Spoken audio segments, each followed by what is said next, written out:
So good evening. I'm doing this after action analysis as I typically do after I have a notable discussion or a debate with various people on the internet. This might be an exception. No one really asked me to do an after action analysis with my discussion in this case. I just decided that I had a number of things to talk about and get off my chest. So I hope people will forgive the rather extemporaneous and informal nature of this talk. It's just some reflections that I had coming off from a discussion and what I think I might have learned going forward. So I imagine people will see that I'm being kind of cagey about what discussion I'm doing this after action analysis about. And of course, if people have been watching my Twitter feed, if not my channel, the interaction that I'm referring to is a discussion I had with Jean-Francois Gariepi on his own channel over this last weekend. Now, again, this wasn't highly advertised or anticipated. It was something I decided to do on the spur of the moment. Originally, I had come on the Worski livestream to discuss ideas with Jean-Francois and Andy Worski, and initially when I was invited on the Worski livestream, I thought I would be discussing cultural issues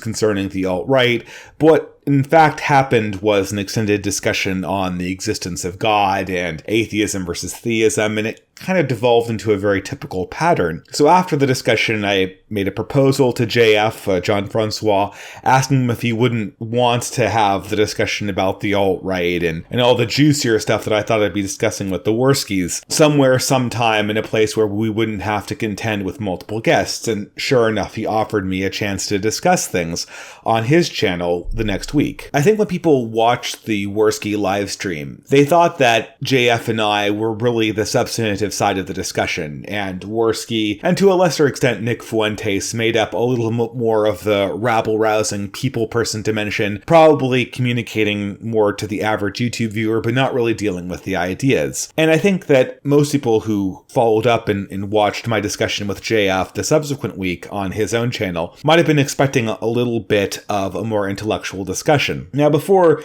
getting into the details, I should say that really the reason why I'm making this video is just sort of a feeling of disappointment, of sort of a lost opportunity, and a sense that we really have crossed a Rubicon when it comes to online internet discussion. And I'll try to get into my thoughts on that. But first, to sort of clarify, to go over what the debate was actually on, or I guess the discussion in this case.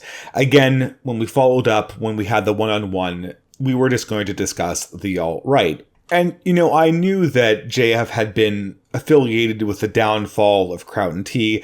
I knew he was an advocate for the race realist position. I knew that since his affiliation with the Worskis began, they had started entertaining more and more right-wing, more and more alt-right figures. So I was expecting a certain amount of pushback, a strong defense of the alt-right, so to speak. And I have, of course, been a critic of this movement for a while. I had a 9-part series in which I kind of took apart the alt-right on a loose philosophical level, and I think very few people kind of got the message, but I thought for sure, right, if someone's going to really entertain the critiques I was making, it's going to be JF. He's going to be the person who's going to understand a subtle problem one has with a movement like the alt-right. Because, like I said, a lot of people, when they look at a movement like the alt-right, they either understand the motivations for it and they immediately sign off on it, or they understand its implicit dangers and they want a hard reaction. They want a way to dismiss it. They want a way to deplatform it. The problem is I don't think that there's an honest way to do both. I understand the motivations for the alt-right. I understand why people think that this movement is needed and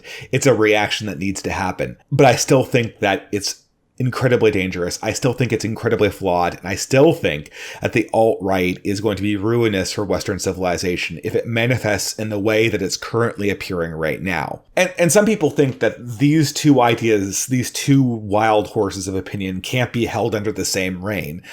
But I think it's sort of essential to do that. I think the subtlety in this line, in this understanding of the alt-right, it's the only way we're going to actually figure out some way of moving forward that's not going to be destructive either to the truth or to the safety and dignity of our civilization and the people who make it up. And of course, I thought that an interaction with JF would be the perfect way to explore this, the perfect way to get to the bottom of a really subtle distinction. And what resulted just was not that discussion.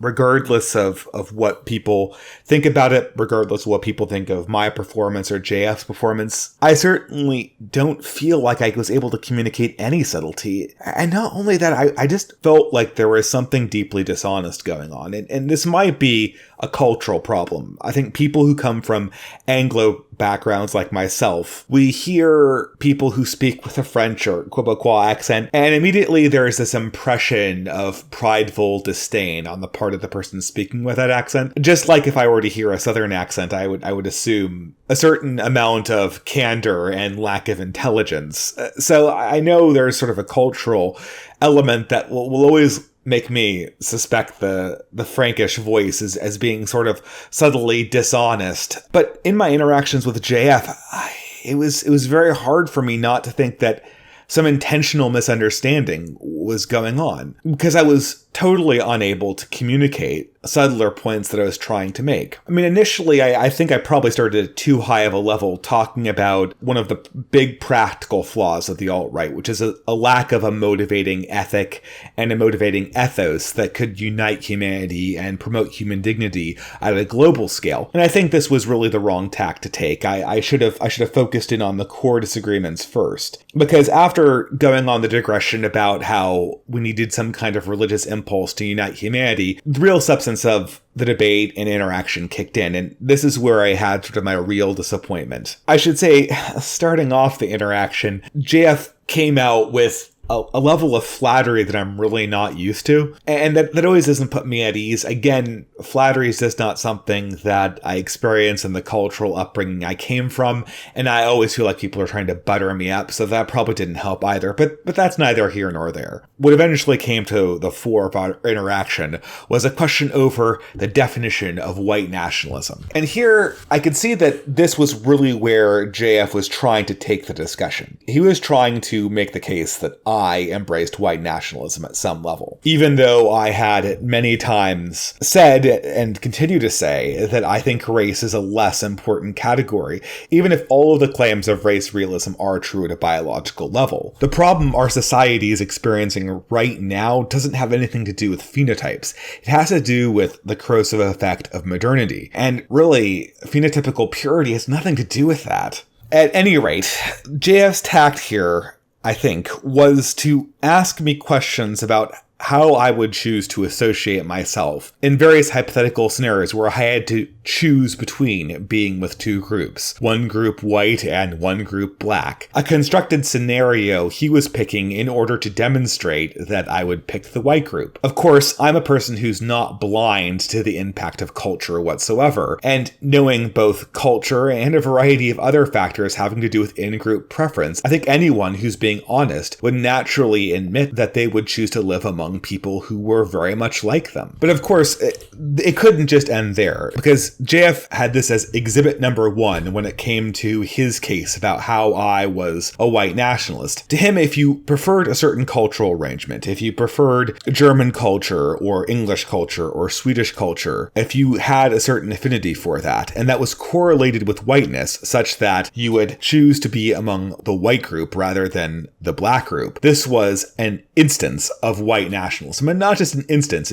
that would have you at a fundamental level be a white nationalist because you chose the white group over the black one in this hypothetical scenario. And to me, this is just ridiculous. I remember pointing this out to him during the actual conversation, that if we were dealing in the real world where there are correlations, if you wanted to live in a low crime neighborhood and picked a white neighborhood to live in, by JF standards, this would identify you as a white nationalist. If you had a preference for a high achieving school system and moved to actually procure some kind of educational achievement for your children, that by JF's definition would make you a white nationalist, or an accidental white nationalist. That was, of course, the modifier he added to it. It's accidental. And I pointed this out to him, that what he implicitly was doing was just broadening the standard out until almost everybody in America would qualify identify as a white nationalist by this measurement.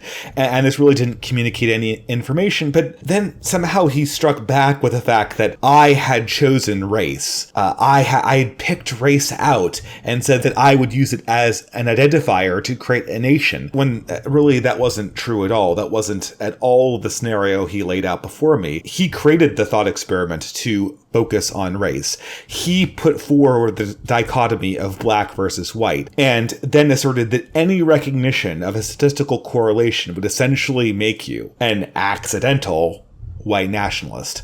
An accidental any blank nationalist with a quality that correlation pertained to. And now, eventually we drew down the conversation, and I think we had some agreement to disagree, or we agreed that these definitions really didn't do anything constructive. But even afterwards, just reading the comments, the mail, it seemed that JF's fans were just whipped into a fury by this discussion. They seemed like they could not get over this interaction, like I was being somehow fundamentally dishonest about this. And of course, with all alt-right fandoms, as soon as someone's identified as being dishonest, they will try to find out if you're indeed Jewish, because that has to be the source of it. That has to be the source of the dishonesty. But at any rate, that's neither here nor there. And there was even a defense of this on Twitter, that somehow I'm being dishonest because I have certain preferences and certain goals that might correlate with race. If I don't go the last step and say that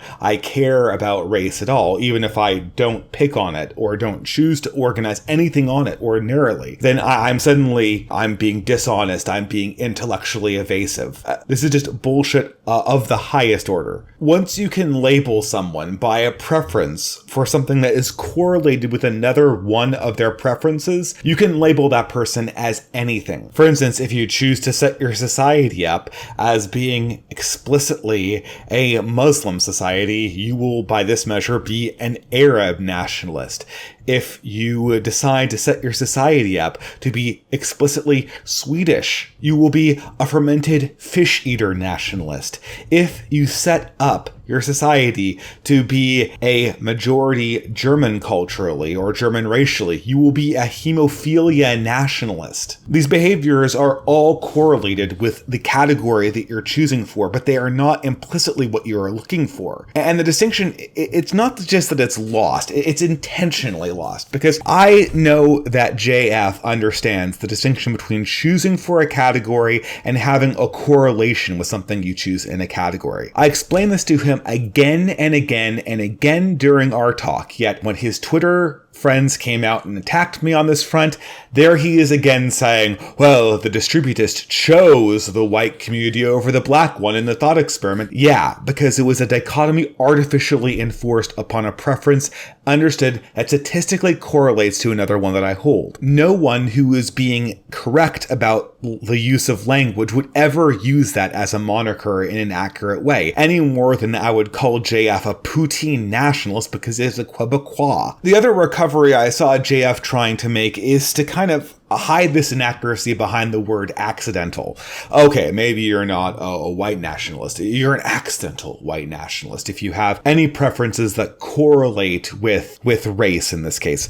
And that is additionally deceptive. The use of accidental, it's sort of this Freudian continental approach where you kind of laugh at the other person's perceptions. The accidental for the identifier is included so that the listener is invited to believe that the person who's describing the other person's views knows that person psychologically better than they know themselves. Oh, you're not a bigot, you're an accidental racist because I know your psychology better than you do. I know your principles. I know the signs of the person who's racist. And even though you don't know you're believing these things, I can infer this is what you really mean. And I have all the answers. And this is something that's been sort of very popular since Sigmund Freud. To kind of obtain a perception in a conversation as being aloof, as knowing the person you're conversing with at a level that even he doesn't understand. And the use of accidental allows him to appear in command of some secret knowledge about my own opinions, when really all he's doing is using sloppy language to describe a standard that I made incredibly explicit in the first part of our conversation. And whenever you're taking something that's incredibly specific and incredibly well thought out, and then you're putting a sloppy label on that, and it's apparently apparently for no reason, then I have to think that there is some amount of posturing or perhaps even deception going on. And I know this whole no labels thing is really pedantic also. I understand why people have labels.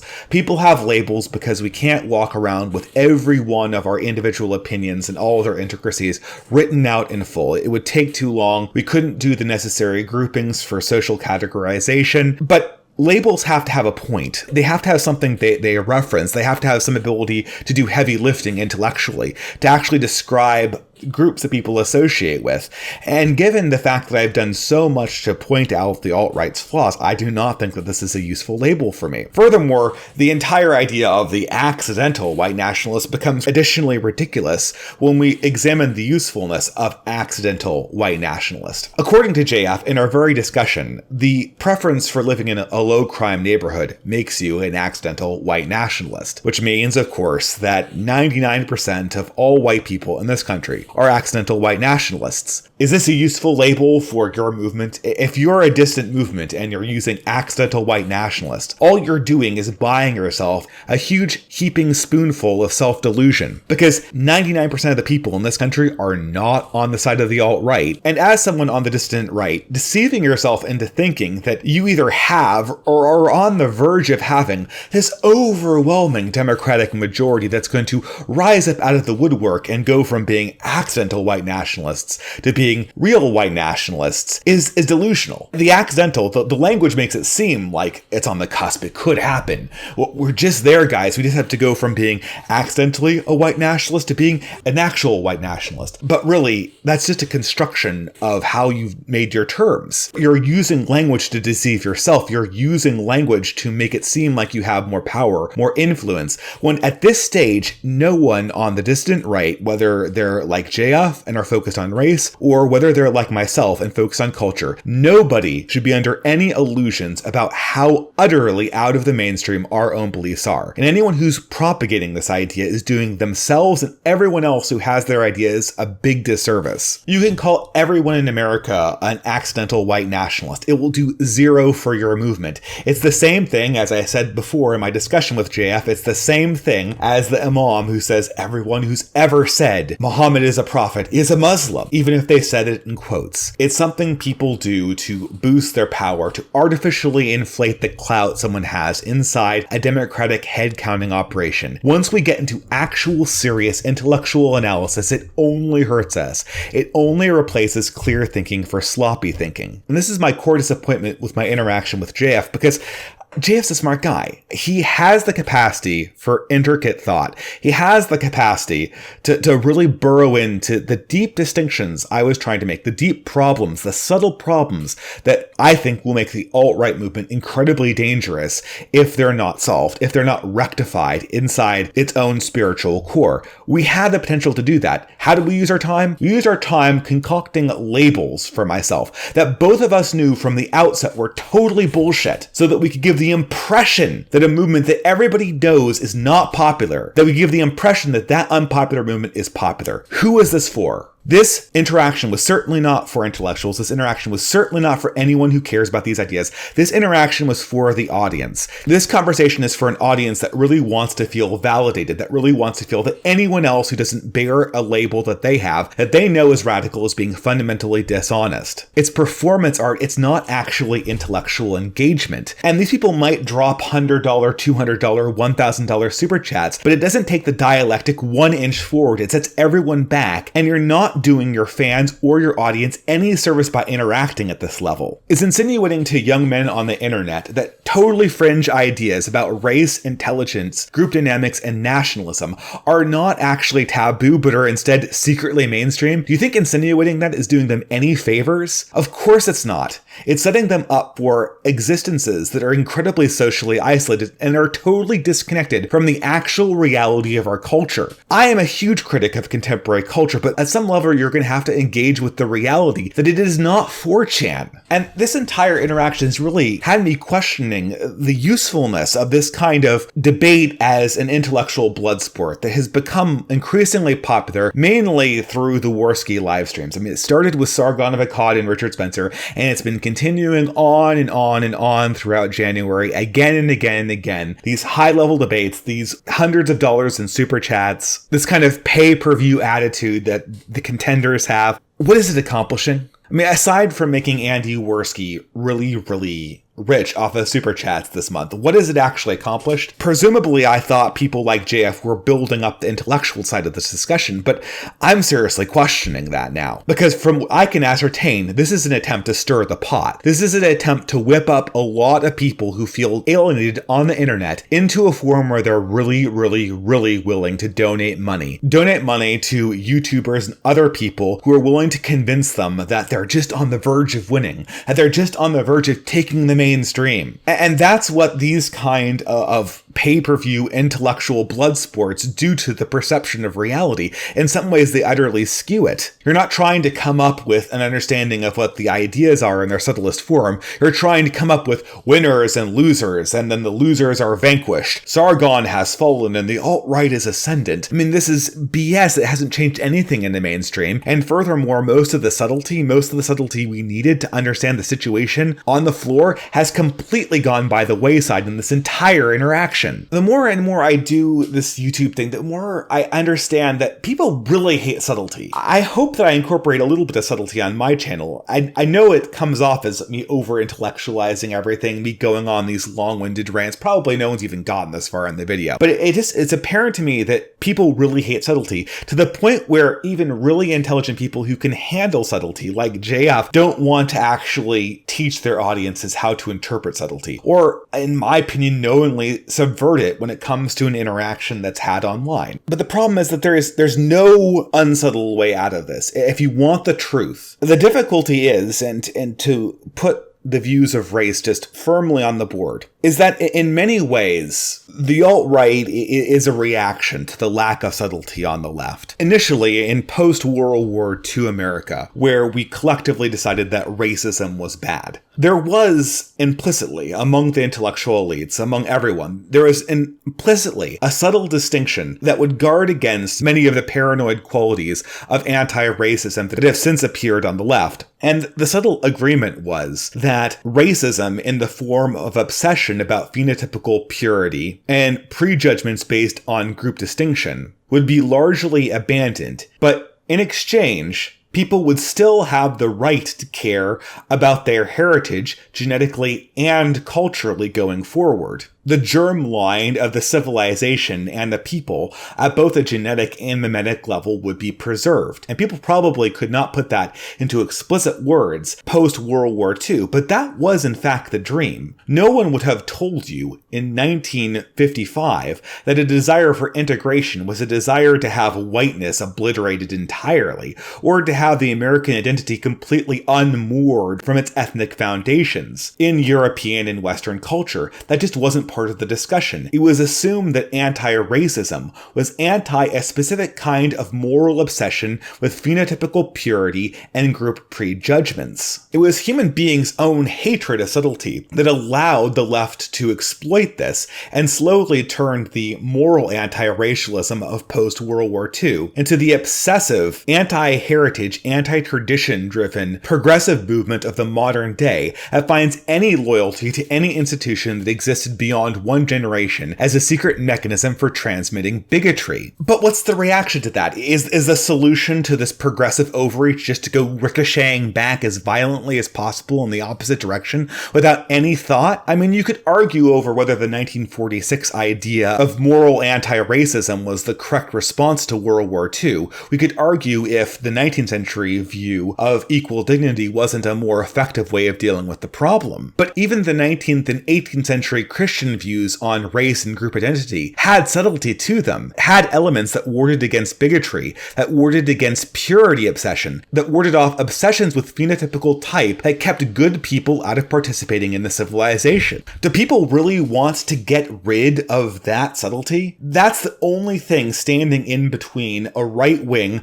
that has some ability to discuss ideas and a right wing that is immediately melted down into a debate over who has the most Jewish phenotype in them. I didn't want to bring up this constant refrain questioning fractional Jewish heritage I might have had in my interaction on JF's channel, but that was the main critique, both in the chat and on the subsequent comment section. And if people like JF want to have a war against subtlety, if they want to just boil things down to cheap labels in order to give their audience an impression that they have a democratic majority behind them that they manifestly do not, this is what the dialogue is going to look like. And responding to an idea with a question about ethnic purity is where we eventually end up if we cannot construct some element of dignity and opposition to bigotry, even in a recognition of group difference. That requires subtlety, that requires thought, that requires charity, that requires a desire for intellectuals to use language in a way that actually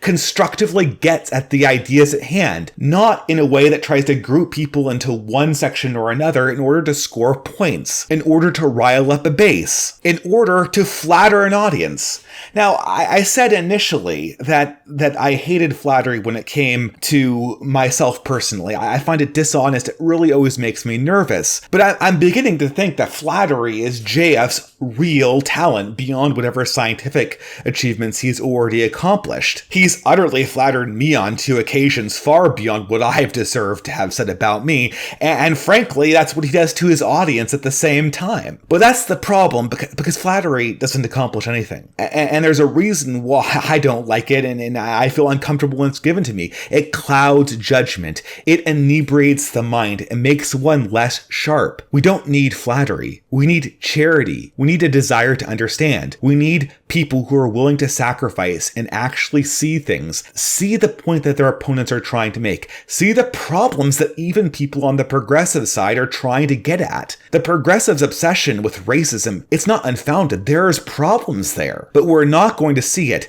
if we approach them with zero charity, just so we can flatter our own side's egos. And that's where really we stand right now. I have to say that this whole interaction has kind of left me very skeptical about these live streams that I've been interacting with in the last few weeks. I've been thinking about taking my channel in a different direction, and I think the time has really come. I think people need more culture. They need more calm discussion of ideas, and perhaps they even need to take a break on controversial political debates. I think discussion is necessary, but I think perhaps a time is needed where we reflect on the ideas and cultural elements that we love, what we really want to fight for, what we might even have in common with our opponents. I know as a Catholic, Lent is coming up, and for myself, this is always a time of reflection, and it might not be a bad time to, maybe for just a little bit, bury the culture war hatchet and really delve into our own tradition in a positive way. It's something to think about, but at any rate, it will have to wait for another video. So I wish everyone here a good evening and have a wonderful week.